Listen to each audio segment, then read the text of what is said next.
2020 में हुए बेंगलुरु के डीजे हल्ली और केजे हल्ली तशद्दुद मामले में 2 मुलजमीन को आखिरकार सुप्रीम कोर्ट ने जमानत दे दी है। पिछले 5 सालों से यूएपीए के तहत गिरफ्तार तकरीबन 30 से 35 मुलजमीन में से 2 अफराद को जमानत मिली है। एक्यूज नंबर 24 करीम सद्दाम और एक्यूज नंबर 6 जियाउर रहमान को जमानत मिली है।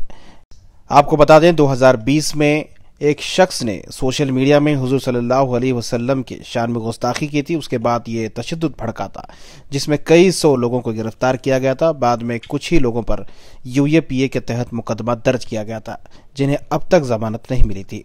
बाकी लोगों को कुछ साल रखने के बाद छोड़ दिया गया था। तकरीबन 30 से 35 लोगों को यूएपीए लगाया गया था, जिन्हें अब तक जमानत नहीं मिली थी। इस ताल्लुक से जानकारी हासिल करते हैं सुप्रीम कोर्ट के एडवोकेट रहमतुल्लाह कोतवाल इस वक्त फोन लाइन पर हमारे साथ मौजूद हैं। हेलो, अस्सलाम वालेकुम। वकील साहब, बहुत मुबारक हो। सुना है कि बेल मिल चुकी है, क्या अपडेट है डीजे हल्ली केस के ताल्लुक से? शुक्रिया जज़ाकल्लाह। तो ये केजेली डीजेली का जो मैटर था जी, तो उसमें अक्यूज नंबर 24 करीम सद्दाम की तरफ से जो है हम एसएलपी फाइल किए थे हाई कोर्ट के जो रिजेक्शन ऑर्डर के खिलाफ जी।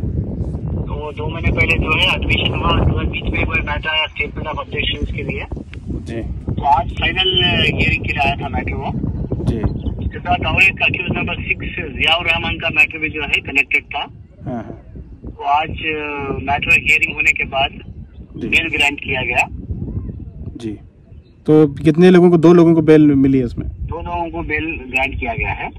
तो इससे क्या है कि बाकी जो है लोग हैं उनको भी सेम बेस पे जो है बेल मिल सकती है ना आने वाले दिनों में? बिल्कुल, इंशाल्लाह प्रायोरिटी ग्राउंड में जो है बाकी के अक्यूज की वजह से हम ट्राई कर सकते हैं इंशाल्लाह। अच्छा, तो टोटल अब डीजे हल्ली में कितने लोग इस वक्त जेल में हैं और कितने लोगों की बेल होनी बाकी है? 39 है शायद जी। इसमें एक 9 अक्यूज जो है प्ली गिल्टी किए हैं शायद। हाँ। 3 लोगों का ऑलरेडी आर्डर हो चुका है, 6 लोगों का एप्लीकेशन शायद आर्डर्स को बाकी है जी। तो उसमें 2 लोग जो है अभी बेल ग्रांट किया गया है जी। तो बाकी लोगों को जो है 9 तो वो खुद ही मान लिए हैं। बाकी को भी इस बेस पे जो है मिल सकता है बेल इसमें। इंशाल्लाह तो एक बड़ी राहत है इन लोगों के लिए। बिल्कुल क्योंकि काफी लंबा वक्त जेल में रहना पड़ा इनको ऑलरेडी, मेरे ख्याल से 5 साल से ज्यादा जो है वो ड्यूरेशन तक अंदर है ये लोग। जी। तो ऑलरेडी बहुत ज्यादा सजा उनको मिल चुकी है इसमें।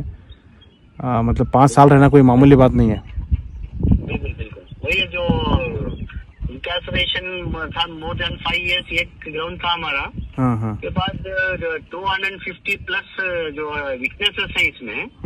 अगर ये ट्रायल चलता है तो फिर और 5 साल 10 साल तक भी जा सकता था मैटर। तो ट्रायल 5 साल तक नहीं शुरू होने का एक मेन बहुत बड़ा ग्राउंड है।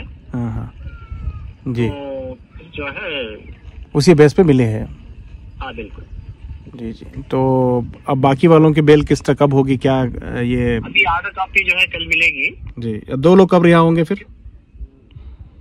कल मैं आर्डर कॉपी लेके आ रहा हूँ बेंगलुरु वापस में। तो आने के बाद मिल जाएगी इनको बेल? आने के बाद जो है फिर एक बार मशवरा करके आगे कैसा करना है तय करेंगे इंशाल्लाह। जी। बहुत बहुत शुक्रिया एडवोकेट रहमतुल्लाह कोतवाल साहब। ओके।